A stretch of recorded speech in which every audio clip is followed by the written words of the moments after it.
राधे राधे प्यारे भक्तों, आप लोगों का स्वागत है मेरे प्यारे गोपाला और एस द रेड प्यारा गोपाला में। आज हम आपके लिए लेकर आए हैं मार्गशीर्ष गुरुवार लक्ष्मी व्रत कथा, जो कि अब कार्तिक मास खत्म होने के बाद दूसरा मार्ग जो चालू हुआ है वो मार्गशीर्ष है। तो उसमें हर गुरुवार लक्ष्मी जी का व्रत किया जाता है और उनकी कथा सुनी जाती है। तो उसके लिए हम एक वीडियो लेकर आए। हम आशा करते हैं आपको यह वीडियो अच्छी लगेगी और अच्छे लगे तो सब्सक्राइब करना ना भूलना। धन्यवाद। ओम श्री लक्ष्मी नमाय।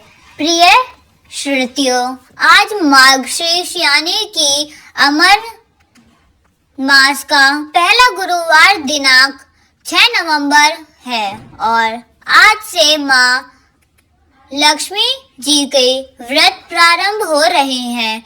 अगन मास में प्रत्येक गुरुवार को माँ लक्ष्मी जी की पूजा करके भक्त उपवास रखते हैं। इस दिन गौथली मुहूर्त में पूजा करने के कथा का स्मरण करते हैं और आज 6 नवंबर दिनांक गुरुवार को गौथली मुहूर्त शाम को 5:32 से लेकर 5:50 तक रहेगा, जब आप शाम की पूजा करके कथा का श्रवण कर सकते हैं। आज की इस वीडियो में हम आपको माँ लक्ष्मी जी की संपूर्ण कथा, चालीसा का पाठ, शतलेख और आरती की श्रवण कराएंगे। आइए आज की इस कथा का आरंभ करते हैं। विघ्न भगवान गणेश जी की कथा से एक बार एक नगर में एक महिला रहती थी। उसके पति स्वर्गवास हो चुके थे।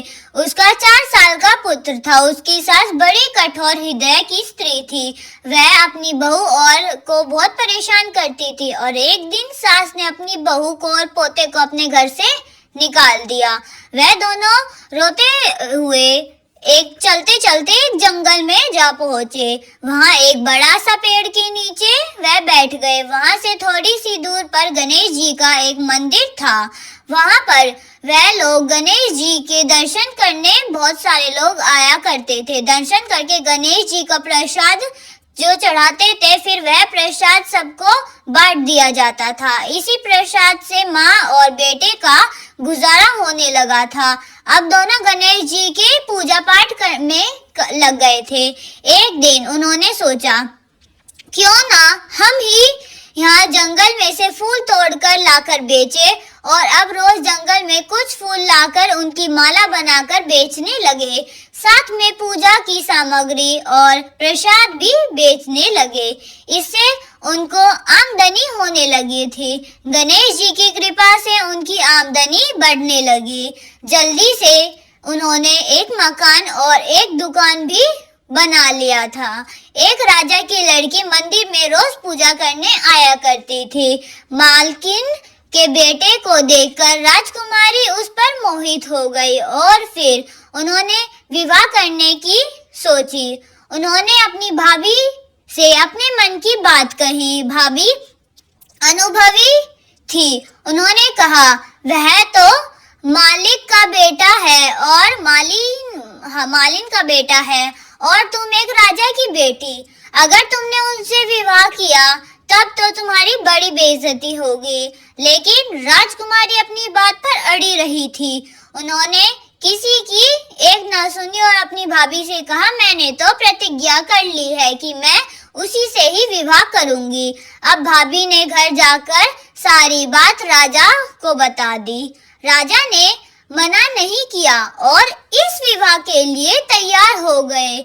फिर उन्होंने बड़ी धूमधाम से अपनी बेटी का विवाह माली के बेटे के साथ कर दिया और माली ने सबसे पहले अपने बेटे और बहू को गणेश जी के मंदिर में ले जाकर पूजा पाठ करवाया और गणेश जी का आशीर्वाद दिलवाया।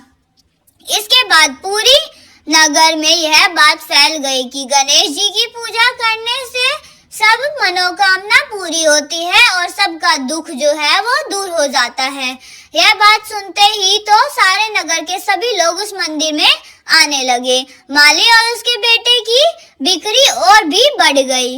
इधर उधर उसकी सास के बहुत बुरे दिन आ गए और पूरी ही उठ गई उससे और वह भूखी मरने लगी थी। एक दिन रोती छोकती वह गणेश जी के मंदिर में आ पहुंची। पहुंचकर वह मालिन के बेटे से कहने लगी, मैं भूखी हूँ, मुझे रोटी कपड़ा दे दो, इसे के बदले में मैं तुम्हारे यहाँ का सारा काम कर दूंगी। लड़के को दया आ गई और उसने काम पर रख लिया। उसने अपनी दादी को नहीं पहचाना। जब मालिन घर पर आई तो उसने अपनी सास को पहचान लिया। तब वह बोली कि सासू जी, आप यहाँ कैसे? सास ने पोते की तरफ इशारा करके कहा कि मैं तो इस सेठ के यहाँ नौकरी करने आई हूँ। बहू कहने लगी, माँ जी, ये तो आपका ही पोता है और यह घर भी आपका ही है। आप दुकान भी आपकी है। जब आपने हमें घर से निकाल दिया तो गणेश जी ने हमारी रक्षा की, हमारी सहायता की। बहू की बात सुनकर सास को बड़ा पश्चाताप हुआ और फिर बोली, मेरी करनी तो मैं ही भोगूंगी। वह बोली, सासू माँ जी, अब आप हमारे यहाँ ही रहिए और अपने पोते की सुख दुख बनिए। हे गणेश महाराज जी, जैसे सुख दुख आपने मालिन को दिए वैसे ही सुख सबको देना। प्रभु से बोले, विघ्न भगवान गणेश जी की जय। सब सुनिए, मार्गशीर मास में लक्ष्मी व्रत का करने की पहली कथा। प्राचीन कथा के अनुसार एक बार गांव में एक गरीब ब्राह्मण रहता था। वह नियुक्त रूप से जगत का पालनहार श्री लक्ष्मी नारायण भगवान जी का आराधना किया करता था। उनकी पूजा भक्ति से प्रसन्न होकर उसे भगवान विष्णु ने दर्शन दिए और ब्राह्मण से वह वर मांगने के लिए कहा। तब ब्राह्मण ने श्री लक्ष्मी जी का निवास अपने घर में होने की इच्छा जाहिर की। तब श्री विष्णु जी ने भगवान ने लक्ष्मी जी की प्राप्ति का मार्ग बताया। उन्हें बताया कि मंदिर के सामने एक स्त्री आती है जो यहाँ आकर उपले थेपती है। तुम उसे अपने घर में आने का निमंत्रण देना, वही देवी लक्ष्मी है। जब धन की देवी माँ लक्ष्मी तुम्हारे घर में पधारेगी तो तुम्हारे घर में धन और धैर्य से भर जाएगा। ऐसा कहकर श्री विष्णु भगवान जी अंतर्ध्याप्त हो गए। अगले दिन वह ब्राह्मण सुबह ही मंदिर से के द्वार पर के सामने जाकर बैठ गया। तब देवी लक्ष्मी जी एक साधारण स्त्री का रूप धरकर उपले थेपने के लिए आई। तो ब्राह्मण जी ने उन्हें अपने घर पे आने का निवेदन किया और ब्राह्मण की बात सुनकर लक्ष्मी जी समझ गई कि यह सब श्री विष्णु जी के कहने से हुआ है। तब लक्ष्मी माता ने ब्राह्मण से कहा कि मैं तुम्हारे घर चलूंगी, लेकिन इससे पहले तुम्हें महालक्ष्मी जी का व्रत करना होगा। 16 दिनों तक व्रत करने और 16वें दिन रात्रि को चंद्र का अर्घ देने वाले तुम्हारे मनोरथ पूर्ण होंगे। जब ब्राह्मण ने देवी लक्ष्मी जी से के कहे अनुसार व्रत और पूजा की, तब देवी ने उत्तर दिया कि उत्तर दिशा की तरफ मुंह करके पुकारा। इसके बाद देवी लक्ष्मी ने अपना वचन पूरा किया और मान्यता है कि इसी दिन से इस व्रत की परंपरा जो है वो शुरू हो गई। अब सुनिए मार्गशीर गुरुवार जी के व्रत की दूसरी कथा। श्री लक्ष्मी माता जी ने अनेक रूपों के नाम हैं। भूतल में वह छाया, शक्ति, त्रनी, शक्ति एवं जाति, लज्जा, श्रद्धा, कांत, विक्रांत, स्मृति, दया, त्रिश्री माता, अष्टत्री और लक्ष्मी के रूप के स्थल है। हम उन्हें प्रणाम करते हैं। कलशिक पर्वत पर प्रवर्ती क्षीर सागर से सिंधु कन्या, स्वर्ग लोक में महालक्ष्मी, भूलोक के लक्ष्मी, बलालेक में सरिच, गोवालोक में राधिका, वंदना में राष्ट्रीय चंदन वन में चढ़ा चंपल वन की गिरजा प्रद वन में प्रस्तामिलता वन में मालती कुंदन वन की कुदरती केतरी वन में सुलक्षिती कंदम वन के कंदब माला राजा प्रसाद जी ने लक्ष्मी और घर में गेहूं लक्ष्मी की विभिन्न नामों का से प्राचीन जानी जाती थी। इस तरह स्वर्दी चारों और सर्वभूतेषु सर्वस्ति माता लक्ष्मी जी की यह कथा है। भारतवर्ष में सर्वश्रेष्ठ देश में के द्वारा योग की यह कहानी है। सौराष्ट्र में उस समय भवरक्षक नाम का एक राजा था। वह बड़े प्रयोगकारी राजा थे। चारों वेद, 6 शास्त्र और 18 पुराणों में उनका ज्ञान था। उनकी रानी का नाम सूरज चंद्रिका था। उन्होंने रानी देखने में सुंदर और सुषमता थी, प्रवृत्ति भी थी। उन्होंने दोनों का 7 पुत्र और उनके बाद एक कन्या को वरदान मिला था। कन्या का नाम श्याम बाला था। एक बार महालक्ष्मी जी के मन में आया कि जाकर उस राजा के राजप्रसाद में रहूं। इससे राजा को 2 गुना धन देने की प्राप्ति होगी और वह इस धन दौलत से अपनी प्रजा को के जो सुख है उनको दे पाएंगे और घर के अगर रहेंगे तो उन्हें धन दौलत प्राप्त हो तो वह स्वस्थ की तरह केवल अपने ऊपर ही खर्च करेंगे। यह सोचकर श्री लक्ष्मी जी ने एक बूढ़ी ब्राह्मणी स्त्री का रूप धारण किया।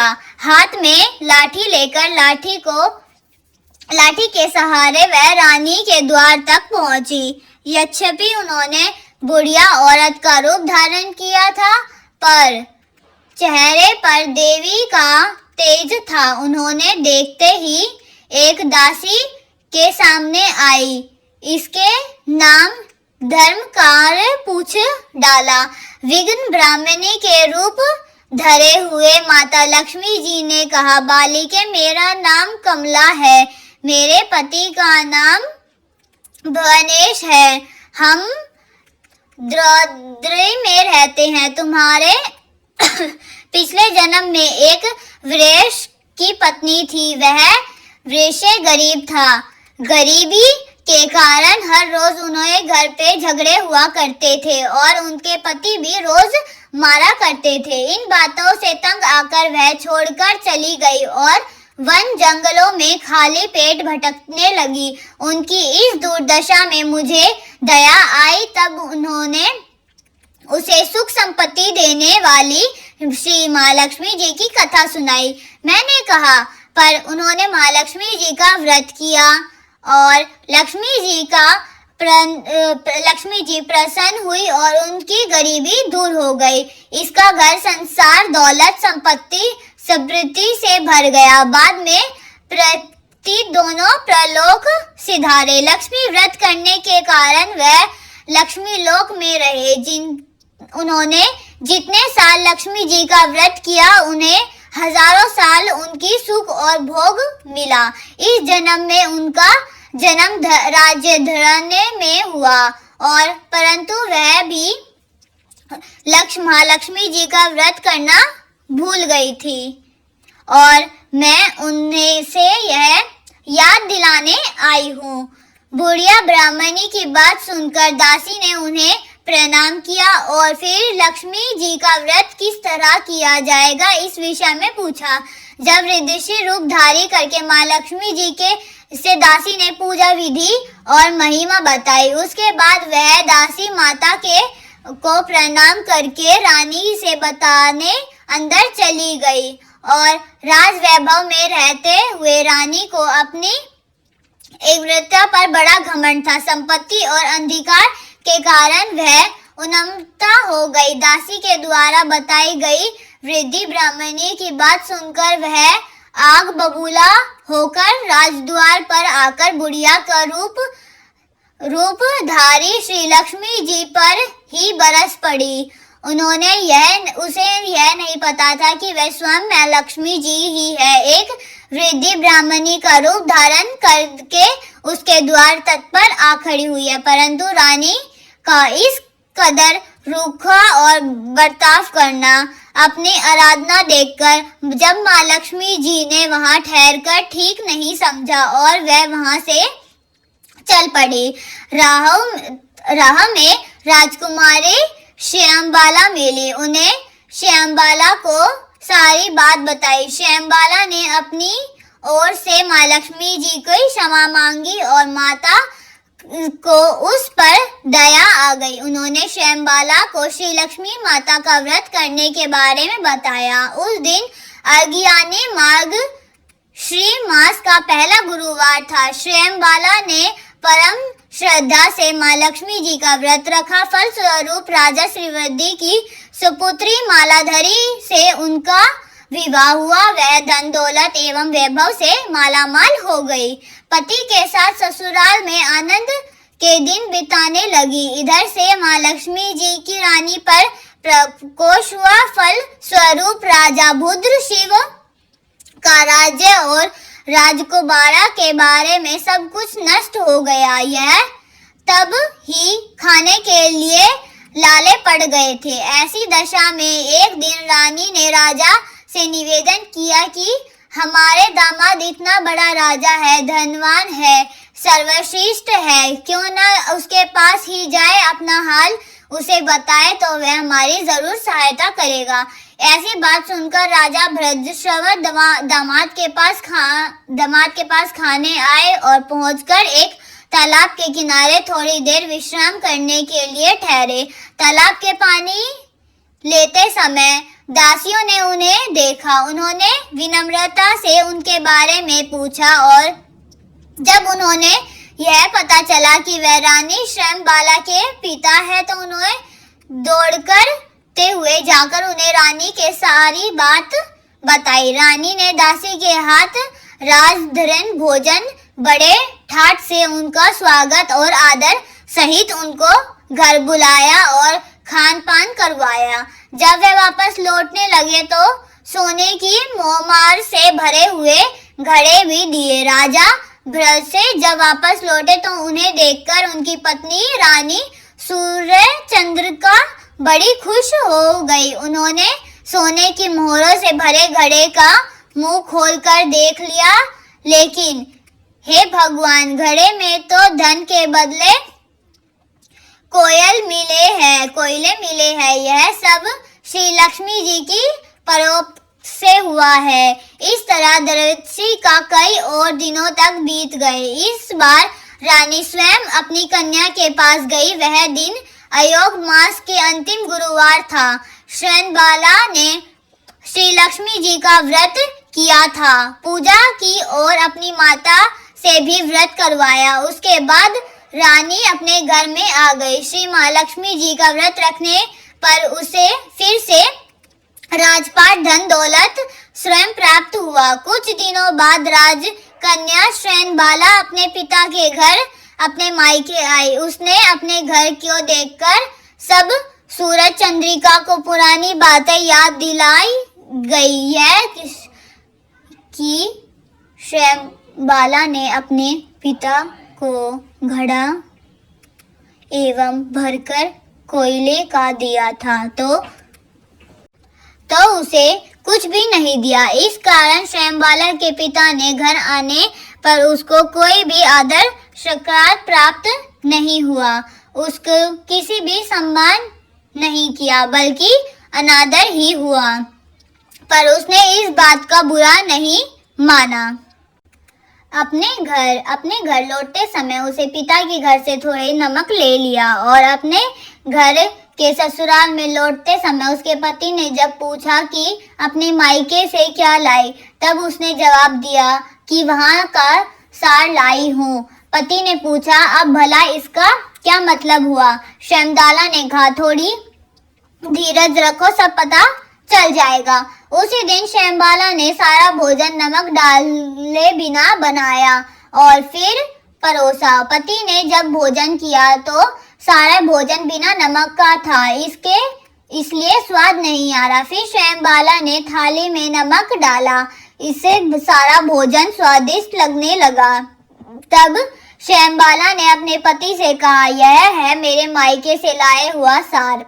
पति ने उसकी बात बड़ी अच्छी लगी और फिर दोनों ने हंसी मजाक करते हुए भोजन करने लगे। ऐसे कहा गया है कि जो भी इस तरह से श्रद्धा भाव से माँ लक्ष्मी जी की पूजा करते हैं तो उसे माँ लक्ष्मी जी की कृपा अवश्य ही प्राप्त होती है, सुख संपत्ति शांति की प्राप्ति होती है, सभी मनोकामनाएं भी पूर्ण होती है। परंतु यह सब प्राप्त होने पर माता लक्ष्मी जी की पूजा को कभी भूलना नहीं चाहिए। हर गुरुवार का व्रत पाठ अवश्य करना चाहिए। इस तरह श्री माँ लक्ष्मी जी की महिमा भक्तों पर मनोकामना पूर्ण करती है। गुरुवार लक्ष्मी जी की व्रत कथा संपन्न हुई। प्रेम से बोले माँ लक्ष्मी जी की जय।